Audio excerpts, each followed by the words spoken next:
Alright guys, it's the big one. You've made it this far and finally you come face to face with the Taken King himself, Oryx. The mechanics here are pretty similar to the Daughters phase with a few key and notable changes. You still have to use the 4 platforms and you still have to get the spark. The only difference this time around is that the Torn player is not random any longer. Whoever jumps first on the first platform indicated by the platform Oryx slams his fist on becomes Torn. So you can have a designated runner. Also, there are no Death Singers, but instead you use the spark to steal the aura of immortality from a Hive Knight. A new mechanic here is the presence of Light Eater Ogres who spawn in next to each platform shortly after each platform is activated.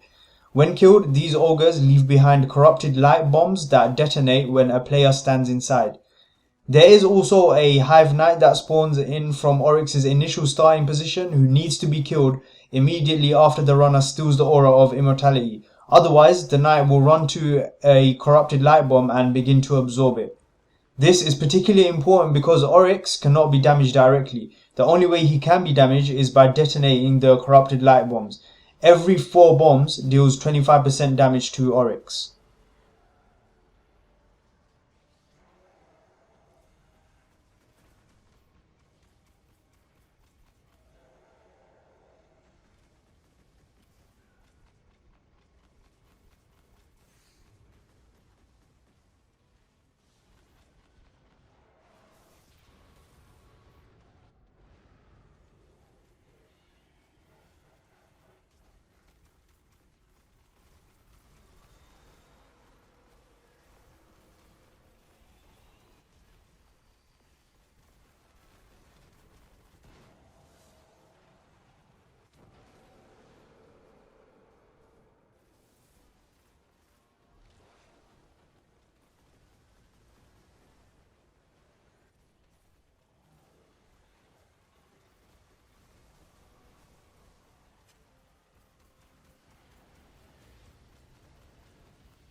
Now, there are 2 phases to the Oryx encounter. The first phase covers the period when Oryx's health is between 4 and approximately 50%. After each DPS phase during this period, Oryx will target every player with bombs which can one-shot you. The only way to avoid these bombs is to run for your life. The easiest strategy here is to run clockwise around your assigned platform until the white halo stops following you around.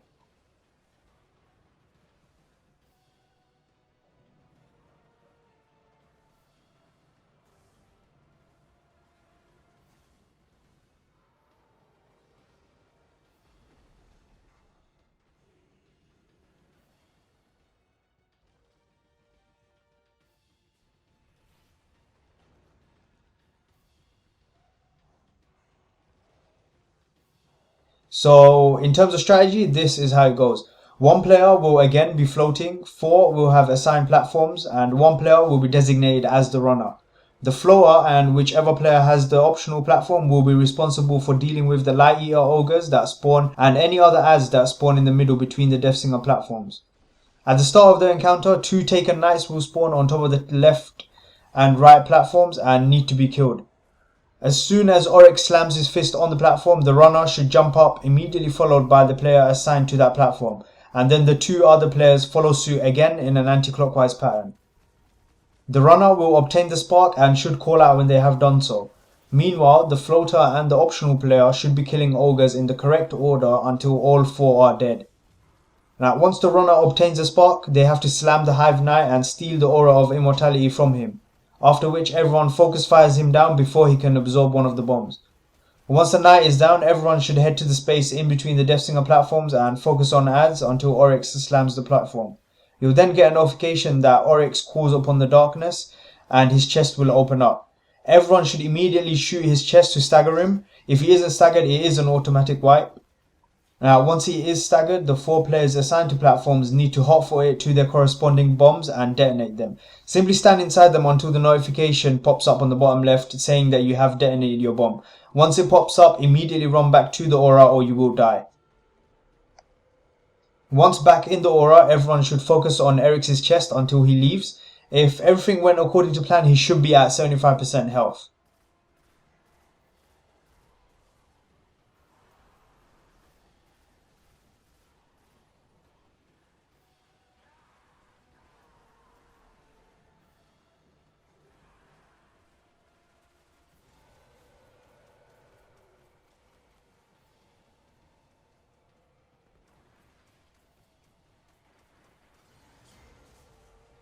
The next phase covers the period when Oryx's health is below 50%. After each DPS phase, instead of bombs, Oryx will summon a big black ball near his spawn point. Touching this ball grants you an instant death, so avoid like the plague. Ads will continuously spawn on the left and the right of the ball and will attempt to enter it. Oryx will teleport players one by one inside the ball. The players who haven't been teleported yet should take care of ads. The teleported players have to take out the shade of Oryx, who roams around the outside of the ball, occasionally coming in to slam players. Now this part is very similar to the final fight with Oryx in the Regicide mission. There is a 1.5 minute time limit though, in which you must kill the shade of Oryx or you will wipe.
Now, after detonating 16 bombs and Oryx's health is at 0%, Oryx will return to his original spawn location and attempt to wipe the raid for the final time.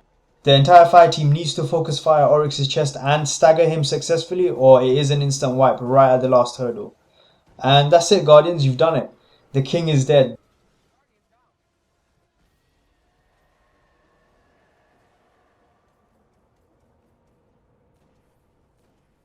The rewards for this section are Mordring Shards, Anguish of Dristan, Zaoli's Bane, Smite of Moraine, Doom of Chelsis, or Helmets.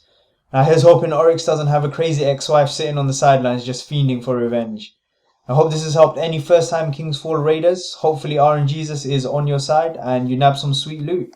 And as always, I will see you guys on the next video.